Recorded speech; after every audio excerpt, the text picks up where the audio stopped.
Good morning. It is very good to see you all. As far as I can figure out, we stopped at Exodus 10, verse 20 at the end of the 8th plague, which brings us to the 9th plague and then the 10th, the last two. These two are the ones that probably relate the most directly to the Passion story and into Holy Week. And so we'll touch on that just a little bit. But we move right away here into the plague of darkness.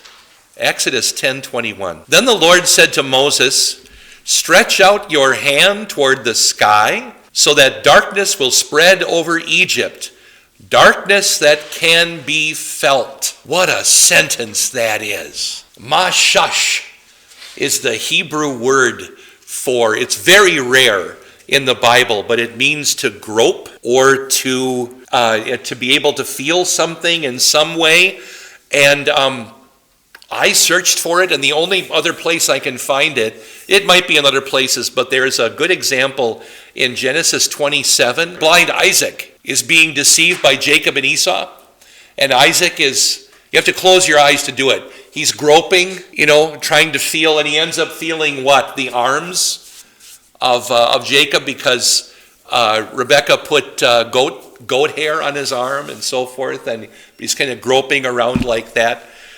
So I didn't look in the Proverbs. There might be a grope or a feel kind of a word in the Proverbs, something like that. I could look at that. But there was nothing in the margin of the Hebrew text to help me out with that. But mashash is to do that. And I thought about asking the question, maybe you can define it for me. What is darkness? Absence of light. Yeah, it also means, because we all maybe get up in the night and your house is dark, but you can still kind of see. But in true darkness, there's the absence of any light at all. In our houses, there's maybe outside light, or maybe you have a night light or something, or those two beady little things on the floor are the cat's eyes reflecting some kind of light back at you. But there's nothing to reflect light at all. There's an absence of anything that might diminish the darkness. True darkness like this is so completely black that we're gonna feel or be told that they couldn't see anything at all. They couldn't see their hands in front of their faces. They couldn't see each other. Can you imagine if it just suddenly became, boom, that dark, and we were all here, and it lasts for 3 days, and you think to yourself, what's the biggest danger of in this room if the world suddenly became dark, even just for 1 day? Biggest danger? That stairway. Just 10 feet out this door is a stairway going down. And then running into a plate glass door. But light reveals what darkness conceals. What does this talk take us into in our minds? Light and dark. It's creation. Yeah, God suddenly, for the Egyptians, undoes creation for a moment. Remember who I am. Remember who you're dealing with. I'm not one of your rinky-dink Egyptian made-up gods. I'm the God who made light in the first place. And I can take it away if I want to. And in fact, light that shows the way, this was a darkness that obliterates the way. They would have no way of knowing anything.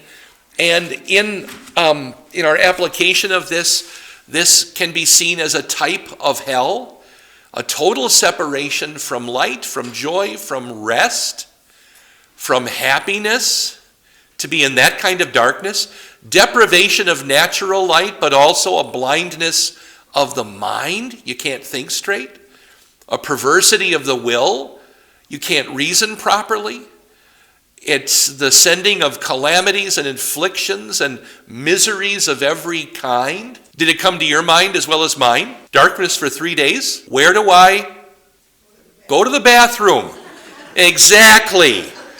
Where do I go? To the bathroom? And it also brings on contempt and disgrace and so many other things. And even beyond those basic things, what if I, in a world where everything is all about cleanness and uncleanness, how do I cleanse myself? How do I get home? How do I know my children are okay? Why did that come into my head? Ladybug, ladybug, fly away home. Your house is on fire, your children are gone, right? That's what my grandmother used to say when we get a ladybug. Then she'd blow them away, whatever. Moses stretched out his hand toward the sky. Total darkness covered all Egypt for 3 days. No one could see anyone else or leave his place for 3 days. Yet all the Israelites had light in the places where they lived. Can you imagine living next door to an Egyptian and you're an Israelite? You can see and he can't. How is that possible? Because this is an absolute miracle. This is not a manipulation of nature. It is not an eclipse. Okay, an eclipse does bring darkness, but you can take care of an eclipse if you just have a lamp or a flashlight or fire or a match, or as my childhood doctor would say, or my cigar. Did your childhood doctor smoke in front of you while you were at the doctor also? Mine did. Anyway, let's go beyond that. Also, an eclipse lasts only a matter of minutes. There was an eclipse about 10 years before this in southern Egypt. There was a much darker eclipse about 15 years after this, also in southern Egypt, but not here, not in this part of Egypt. The mathematicians who work at NASA do wonderful things with doing backwards eclipse mathematics by judging where the orbits of things go and where would an eclipse be. So you can, if an eclipse gets mentioned in an ancient document, they can tell you what day it was. It's a wonderful tool, but nothing lines up with Passover, 1446 BC. It's 10 years one way and 15 years the other way, and it's in the wrong part of the country. So both the eclipses I'm talking about were down south in southern or northern, or southern or upper Egypt. And I have a note about that for you in your notes. But this darkness lasted 3 days, not 3 minutes, and it could be felt. This was God's withdrawing light from Pharaoh's land. And then how would you eat in that kind of darkness? It was a foretaste of hell, what it was, for 3 days. Then Pharaoh summoned Moses and said, "Go, worship the Lord. Even your women and children may go with you. Only leave your flocks and herds behind." So Pharaoh gives in, but not quite, and Moses has something to say about this. Moses said, "You must allow us to have sacrifices and burnt offerings to present to the Lord our God. Our livestock too must go with us. Not a hoof is to be left behind." Isn't that a great sentence? Not a hoof. We have to use some of them in worshiping the Lord our God, and until we get there, we will not know what we are to use to worship the Lord. Which also meant not only the animals, but what utensils they would use, and anything else, water, food, wine, really even their tents, their camps. They had to take everything. That was Moses' stipulation. We got to take everything, and if it's on a hoof, it's got to come with us. So everything is going to come. But the Lord hardened Pharaoh's heart, and he was not willing to let them go. Pharaoh said to Moses, "Get out of my sight. Make sure you do not appear before me again. The day you see my face, you will die." So he withdraws his shallow offer to let them go. And this is obviously after the darkness has left. Moses and Pharaoh can see each other when Pharaoh says this. So the darkness was there 3 days. Then the darkness lifts. Pharaoh says go, but Moses says we got to all go or no. And Pharaoh rescinds his offer. But Pharaoh's statement here, "The day you see my face, you will die," Moses replies, "Just as you say, I will never appear before you again." So Moses here leaves everything in the Lord's hands. We see this in Luke 17. Noah preached right up until the Lord commanded him to go into the ark. We're told elsewhere that Noah was preaching and preaching. The building of the ark itself was a sermon to the people. There's a terrible disaster coming. Watch out. The waters are coming. And right up until, and he was also preaching actual sermons, and right up until he got into the ark, he was preaching, but then he got into the ark, God closed the door, and the rain was coming. So it was too late. And then Jesus says it in Luke 17. Some of our church fathers repeat that, and I have to agree with it. You don't get it from Genesis directly, but from Hebrews as well. But Lot was doing it too in Sodom. Lot was cringing and what was going on around him in Sodom, and he was preaching in his way, whatever way that was. So Jesus says it was the same in the days of Lot. People were eating and drinking, buying and selling, planting and building. But the day Lot left Sodom, fire and sulfur rained down from heaven and destroyed them all. So as soon as the preaching is taken away, then the disaster comes. And now this is what happens with Moses and Pharaoh in Egypt. Moses is preaching the sermon. It's largely a law sermon, but there's also been some gospel. But then Pharaoh says, stop it. And Moses says, okay, this is the hand of God. You will not see me again. I'm done. But this is still going to happen. Anything on chapter 10? Did you hear the question? It was about why hadn't Moses been executed? But I will say this, that aspect of the fourth commandment is something to remember, that when justice is due, if it's put off, it leaves a hole, doesn't it? And we wonder, why wasn't justice done here?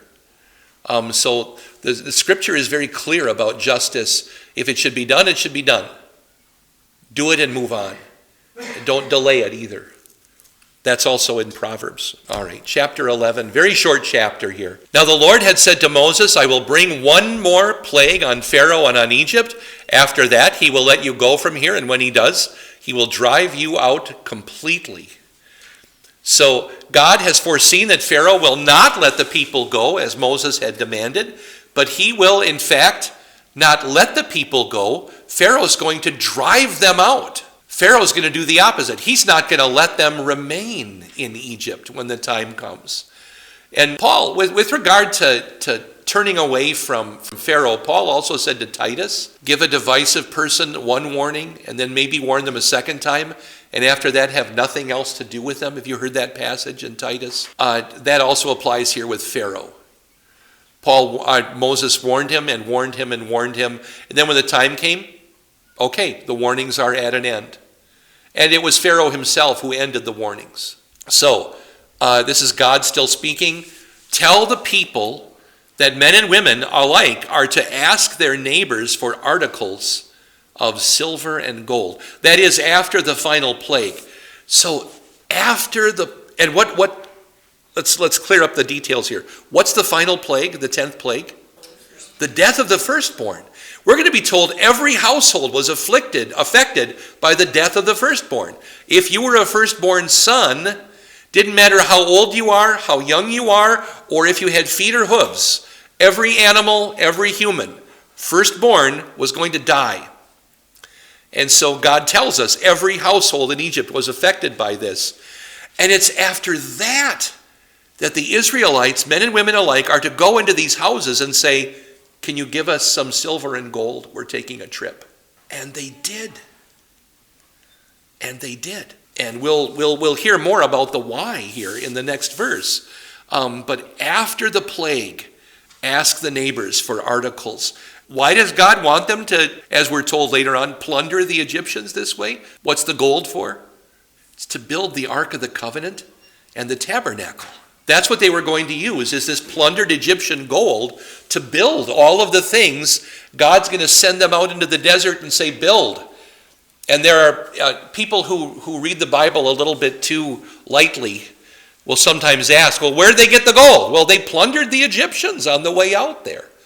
That's just 8 chapters away when the commandments are given, and then the directions for building the tabernacle, all of these posts and the yarn to make the fabric to hang these giant curtains, and the rings, and the clever way they had of fashioning these things, even the hinges on the doors within the holy place and so forth. All of it comes from this plundered gold and silver. In fact, when the Israelites started bringing the plunder to Moses, at some point Aaron said, we have enough, tell them to stop. And so they had to stop bringing all of their plundered gold and silver at that point. Do you know, during World War II, do you know what the Blitz was, specifically in Britain? It was when the Luftwaffe, the German Air Force, was attacking London and bombing and a little bit of strafing, but mainly bombing and so forth, and they were really being attacked. And somebody in the war cabinet had the idea, told Churchill about this. Let's have the people bring their aluminum pots and pans and tell them we're going to build Spitfires and Messerschmitts. We're going to build planes out of this stuff. You can't build an airplane out of somebody's old cooking pan, But it was great for morale, and people began thinking that they were part of the war effort by making do with their old cast iron stuff and giving up their new aluminum stuff. And then after the war, they wondered, what do we do with all these warehouses full of unused pots and pans? You know what they did? Nothing. They're still there. They didn't have the heart to, what do we do? They found out in the late 50s or 60s, and then by that time, nobody knew what was theirs. They just, whatever. So I don't know if it went into yard sales or what, but in that moment it was great for the morale of the people. Let's all pitch in. And that's what God had in mind, plundering the Egyptians and then having the people throw in all of their gold and silver to build this stuff. You've become rich, now give out of your wealth. If I'm going to ask you for a lot, I'm going to give you a lot first. It's going to happen. The Lord, verse 3, yeah. The Lord made the Egyptians favorably disposed toward the people. In Hebrew, caused the Egyptians to be favorably disposed toward the people. And Moses himself was highly regarded in Egypt by Pharaoh's officials and by the people. He had kavod, he had weight. He had, when anybody in Egypt except Pharaoh apparently thought of Moses, they had the highest regard for this man. Everybody thought a lot of Moses, except, of course, Pharaoh. Pharaoh's heart was in one place, but all of his people were in another with regard to their feelings toward Pharaoh. There's one thing we passed over that was intended. How long did the darkness last? 3 days. And then God brought his people out of bondage. So we also have that reflected in the burial of Jesus for 3 days. And then God's people was brought out of bondage. And even if you want to carry that a little bit further, hadn't the victory over the grave and certainly over sin and the devil happened already on the cross? And you could even make that argument if you want to, because the Israelites already had light. Those who were believers could see during the darkness, the 3 days of darkness. But then the whole world saw after that with the resurrection and so forth. Would you like an Exodus 11 sermon on Easter Sunday morning someday? Am I up this year? I'm not sure. I think I am. Verse 4. So Moses said, this is what the Lord says, about midnight I will go throughout Egypt. Now, who does the Lord say is going to go? He himself. I will go. There is sometimes a question about who went. I have a deceiving sentence in your notes. We are not told whether there was a disease like the plague or a killing angel. Actually, the Psalms says it was a killing angel, a destroying band of angels, in fact. But we'll leave exactly what form that could have taken. It could have been some fast-moving plague, but probably just the killing angels of the Lord. How does it I've only watched one movie about the Exodus, and that's the Charlton Heston movie. And there is it a blue smoke or a green smoke going through the streets about ankle high? Have you seen any other representations of what this was? Usually in pictures, it's an angel with a sword. So it happens without warning. It happens to man and animal. Doesn't affect any of the Hebrews. We could say that is those Hebrews that painted the blood on the door frames, but I think we can say that I think all of the Hebrews that have painted blood on the door frames, even the grumbly ones, survived. Korah, Dathan, Abiram, those guys who are going to die later on, they survived the Passover. So unless their older brothers died, I think that we can say that they did it. Every firstborn son in Egypt will die, from the firstborn son of Pharaoh, who sits on the throne, to the firstborn son of the slave girl who is at her handmill, and all the firstborn of the cattle as well. So from the greatest to the least in the land, and the animals too. If you're curious, the Pharaoh, I think was Pharaoh at this time, Thutmose III, was about the fifth son and not the firstborn son of his father. So there were other men who were ahead of him in line. But 80 years before this, if we're worried that this is a severe punishment of God, what had Egypt done when Moses was a baby? They had killed all the firstborn sons. Well, no, all the sons. All the baby boys, period. And the order was not just given, to the firstborn. The Pharaoh at that time said, every boy that is born you must throw into the Nile. So now the same thing was going to happen with Egypt, but only with the firstborn. There will be loud wailing throughout Egypt, worse than there has ever been or ever will be again. Wailing. It has been said often enough, and probably doesn't need to be repeated. The death of a child is the one thing that no one should ever have to undergo. Whether we all expect our parents to die before us, and half of us know that our spouses will die before us, but to lose a child. And every household was affected by this. But among the Israelites, not a dog will bark at any man or animal. Then you will know that the Lord makes a distinction between Egypt and Israel. Why does that expression get used? Well, we just talked about wailing.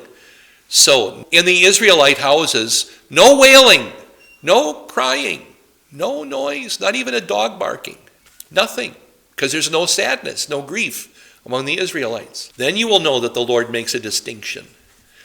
All these officials of yours will come to me, bowing down before me and saying, go, you and all the people who follow you. After that I will leave, Moses says. Then Moses, his nose hot, left Pharaoh. Isn't it a delightful expression in Hebrew? When you're really, really angry, your nose gets hot. Do you remember the Bugs Bunny episode where he is a matador and he's fighting a bull he's like, stop messing up my tail. He's breathing on him. That's what I think of. And I should have gotten a meme with that on it for you. Or is it possible that Moses, hot with anger, left Pharaoh? Moses had said he would not do this, but then Pharaoh came to him. Moses said, I'm not going to come back, but then Pharaoh found him. The Lord had said to Moses, Pharaoh will refuse to listen to you so that my wonders may be multiplied in Egypt. There's a word, it's rav or ravav, it's to be big in Hebrew, and that's what the Lord says here about his wonders. They will be bigified, isn't a word, is it? Enlarged, I suppose, would be the English way of speaking. We don't always speak English in my house. But enlarged or multiplied or made famous or all of the above. So things are going to get even bigger than this, God says to Moses. Moses and Aaron performed all these wonders before Pharaoh, but the Lord hardened Pharaoh's heart, and he would not let the Israelites go out of his country. So God, in a sense, shuts the door on the Israelites and locks it so that they can't get out now. There's no way out of Egypt now. Pharaoh refuses everything. You're not going. My heart is hard. And Pharaoh virtually says that he's going to throw away the key. The Israelites are staying no matter what. And the Lord has orchestrated things and hardened Pharaoh's heart so that this would be the state of affairs. So that when, just hours later, Pharaoh tells them, get out, it will glorify God all that much more. Where we go from you're never leaving to I never want to see any of you ever again is just spectacular. However, something else has to happen. And did I say hours? Well, now the text jumps around and starts throwing days at us. It's now the 10th of Nisan. We're at chapter 12. Why? By the way, in all of Exodus, there are two chapters that should jump out at us. 20, because that's the 10 Commandments, and 12 because that's Passover. If you like to remember certain things as being in whatever chapter of the Bible, later after your study of Exodus, if you could remember really that chapter 20 is the 10 Commandments, that would be a great victory.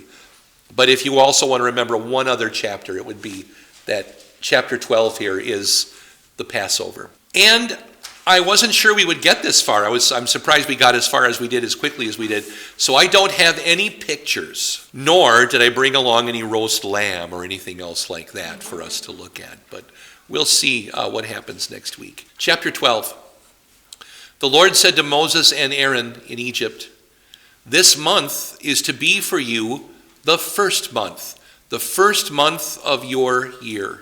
It's in early spring, and now God says, change your calendar.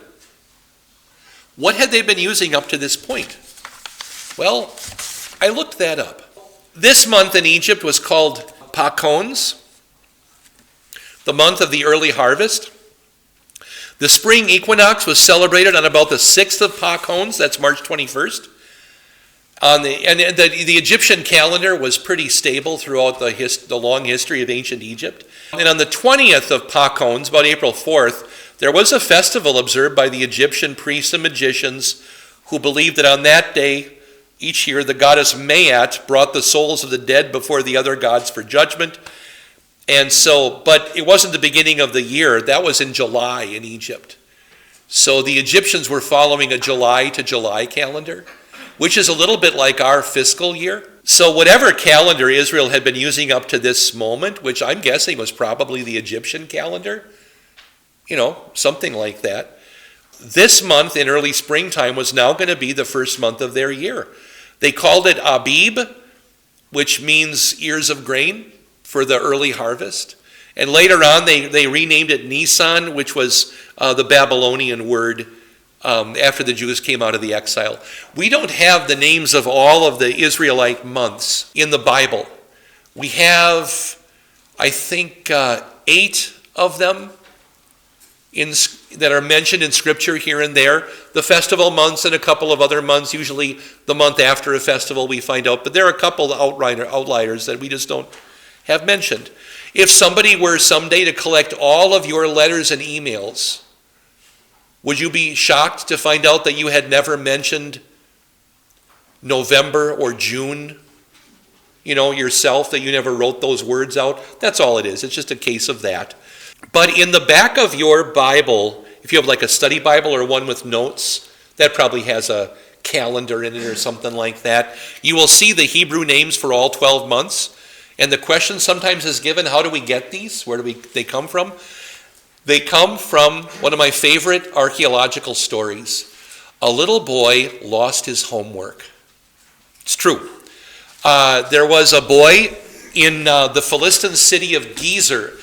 The Philistines, the Moabites, the Edomites, the Ammonites, the Israelites, and one other group, I'm forgetting who they were, all spoke the same basic Semitic language. They were all variations on Phoenician.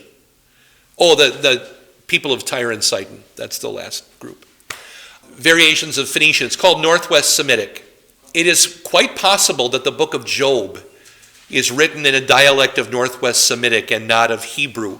When you're translating and reading Job in Hebrew, you have a lot of wrinkles in your forehead develop, and you're in your dictionary a lot because there's a lot of words that's not the usual word. It's sometimes used, but it's not the usual word for this and that and east and west and north and what's going on and to go, to come.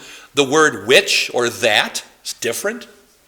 It should be asher, but it's kol kaveldi, that kind of thing. That happens in Aramaic also. And so Job is like that. Job may reflect the language of the actual man, Job. This little boy's Philistine calendar near the city of Gezer has 2 lists of the same little kind of poem or bumpity rhyme about what happens in what month. This month is this harvest, this month is gathering, this month is collecting, this month is for pressing the grapes and things like that, on down to the calendar. The The teacher obviously wrote it at the top of the clay tablet, which is the size of your cell phone, by the way. That's how big this clay tablet is. So the top half is the teacher, and the bottom half is the child copying it. And of course, even though it's from here to here, he spells words wrong, just as you would expect, right? Even a backwards letter or two, just as you might expect from a child. So we know he's a little boy, but he's learning how to do it with this little clay stylus. And but it's out in the weeds, so he lost it on the way home. And it just baked in the sun, and then somebody found it. It's called the Geezer calendar, a remarkable little piece of archaeology. I made my own version of it a few years ago out of styrofoam. Is it ever hard to press cuneiform letters into styrofoam and make I should have done it out of clay, but maybe I will someday. Or wax, that would work too. Anyway, but I have my own fake. It could never be mistaken by anyone for the real thing. So I think I'm safe. I'm not deceiving anybody with my little fake Geezer calendar. But that's where we get all those other month names from. That was a long path for a short anecdote, wasn't it? Let's go back to our text. Okay. So, change your calendar, God says. This month, this here month you're in now, this is the first month of your year from now on. Whatever they were using before, it changes on this date. Tell the whole community of Israel. Oh, and how did they know when to start the month? When did all the months start? The new moon. When the moon is dark, the month starts. So there's no question about when the month starts. In fact, they knew what day it was. Even though the Lord said, this is your new month, it wasn't from that day, it was from that month. So, tell the whole community of Israel that on the 10th day of this month, each man is to take a lamb for his family, one for each household. And if any household is too small for a whole lamb, what were they going to do with it? Eat it, yeah. So what does this compare with, especially in our culture? I think Thanksgiving turkey, probably. We got too many for this size turkey. We don't have enough for we don't have enough turkey for all the people who are coming, that kind of thing. So that's how they talked. Oh, we have a lamb. Maybe we need a bigger lamb. Maybe we need 2 lambs. Maybe you guys should have your own lamb. And yeah, they probably had a card table for the kids. Oh, I'm going to sit at the kid table again. In my dad's house, I'm still in my 50s. In my father's house, I still have to sit at the card table. Okay. All right. If any household is too small for a whole lamb, they must share one with their nearest neighbor, having taken into account the number of people there are. You are to determine the amount of lamb needed in accordance with what each person will eat. Obviously, they're going to eat this lamb. And not only the lamb, but what else? All of the fixins. This is going to be a meal. Wine, water, bread, which is coming up, but then everything else. What are you going to eat with, you don't just have meat. Well, in my house, we sometimes do. Called it a caveman meal. Yeah, all your veggies and all that kind of stuff. Your onions, your celery, your whatever it's going to be, and your fruit, whatever that's going to be. So let's have enough. The animals you choose must be year-old males without defect, and you may take them from the sheep or the goats. So it didn't have to be a sheep. It could be a kid, a baby goat. Take care of them until the 14th day of the month, when all the people of the community of Israel must slaughter them at twilight. So on the 10th, choose it, and then what did they do with it to make sure that it didn't, that they had the right one? They tied it to their door or their tent. So they would keep it basically on a leash. And that's the one. And why wait 3 days? To make sure there's nothing wrong with it. It's not sick, it's not blind, it has all of its limbs. That's what a whole lamb. It wasn't about, does it have a perfect hide with no spots or anything like that. It was just about, can it walk? Can it bleat? Is it blind? How do you know if it's blind? See if it jumps or that's deaf. But, move around, see if it looks at you and so forth. It's a whole healthy animal. And then slaughter them at twilight. What was happening on the 14th of Nisan at twilight during Holy Week? They were inspecting their lambs and slaughtering them, and Jesus was led out to be crucified. Then they are to take some of the blood and put it on the sides and tops of the door frames of the houses where they eat the lambs, corresponding somewhat to the blood on the cross. So his blood was on that door frame, if you will, where they eat the lambs. Then that same night they are to eat the meat roasted over the fire, along with bitter herbs and bread made without yeast. The thing that confuses us a little bit in our analysis is, what's the difference between the Passover Jesus ate and his crucifixion as far as day of the week? To the Jews, all of that happened on the same day. Because when does Passover start? When does a day start to a Jew? Sundown. So the Passover meal was eaten just after sundown. We call it Thursday, but it was Friday to the Jews. And Jesus will be dead before that day is over. Get it? So before sundown on what we call Friday, Jesus will have died. But he is eating his Passover that same day. So that's all part of the same day. So our terms for Maundy Thursday and Good Friday are somewhat confusing, but it's all the same day for Jesus and the disciples. It was the day of the Passover. That same night, they are to eat the meat roasted over the fire, along with bitter herbs and bread made without yeast. Bitter herbs, in this case, the Jews traditionally choose my favorite bitter herb, the only one I like, celery. Not the bitterest of bitter herbs, right? In fact, those of you who know about calories and so forth, what's the great thing about celery? It has negative calories. It takes more calories to eat it than it gives you. Do not eat the meat raw or cooked in water. They couldn't have boiled meat, but roasted over the fire, head, legs, and inner parts. Do not leave any of it till morning. If some is left till morning, you must burn it. So roast it and then eat it. This is how you are to eat it, with your cloak tucked into your belt. Can you tell me why? So they wouldn't trip. Yeah, they're ready to go. They had girded their loins, so they're ready to go. The part of the church service I shouldn't tell you this, I struggle with the most, standing up after the children's devotion, because I step on my gown. You know, you can usually see me doing something very awkward at that moment. I'm glad you sing, because I'm about to fall over on the steps.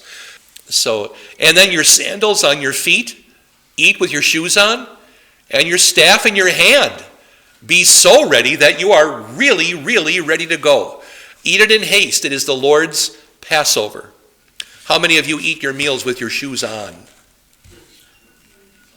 Everyone's afraid. We take our shoes off at our house, Pastor. Well, on that same night I will pass through Egypt and strike down every firstborn. Again, God says I, both men and animals, and I will bring judgment on all the gods of Egypt. I am the Lord. So diminishing the gods of Egypt as well. There's nothing they can do to stop this. The blood will be a sign for you on the houses where you are, and when I see the blood, I will pass over you. No destructive plague will touch you when I strike Egypt. The word Passover is in Hebrew Pasach. So Pesach is often the word you'll see. I think it's probably spelled P-E-S-A-C-H, Pesach, if you use English letters, but that's usually the Jewish word for Passover, the Pesach. No destructive plague will touch you when I strike Egypt. So there's gospel there. Law and gospel in the same verse, right? I'm going to touch Egypt, I'm going to strike Egypt, and I'm not going to touch you at all. This day, you are to commemorate for the generations to come. You shall celebrate it as a festival to the Lord, a lasting ordinance. Until when? Until Jesus institutes the new meal. Until Good Friday, or Maundy Thursday night. Yeah. So for 7 days, You are to eat bread made without yeast. This begins on Passover itself, then goes for 7 days afterwards. On the first day, remove the yeast from your houses, for whoever eats anything with yeast in it from the first day to the seventh must be cut off from Israel. There's a question here about how small a piece of yeast is a piece of yeast left over, and it's actually bigger than you and I would think. So a crumb of yeast that's bigger than like a coriander seed is what they're talking about. So a little, I think of BBs when I think of coriander seeds. They're about, that they're fairly big. Anything smaller than that doesn't count, basically. So they had to sweep out pretty good.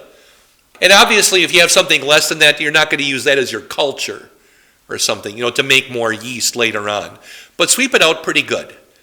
And I think if you're using hyssop as your broom, as well as your paintbrush and your comb, I think that's pretty reasonable of the Lord, but not like, what would we do? We would, vacuum and use, a dustpan. We'd wipe it out again and then use a wet wipe and make it perfect. But even perfect in our sight, is that perfect in God's sight? No. So God gives them a reasonable amount of sweeping to do. Get it down to about this big, and that's what I want. But just don't eat the yeast. On the first day, hold a sacred assembly. That's Passover. And another one on the seventh day, so a week later, to us 6 days later. Do not work at all on those days except to prepare food for everyone to eat. That is all you may do. So do nothing, do no labor. And to reflect what? Well, how much work did the Israelites have to do to get out of Egypt? None. Their neighbors brought them stuff, then they loaded up the truck, then they moved to, never mind. But all they did was walk out. How much difficult swimming did they have to do to get to the Red Sea? None at all.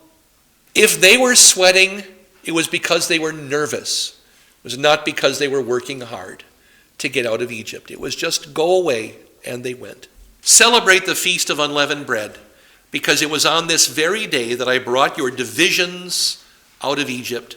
Celebrate this day as a lasting ordinance for the generations to come.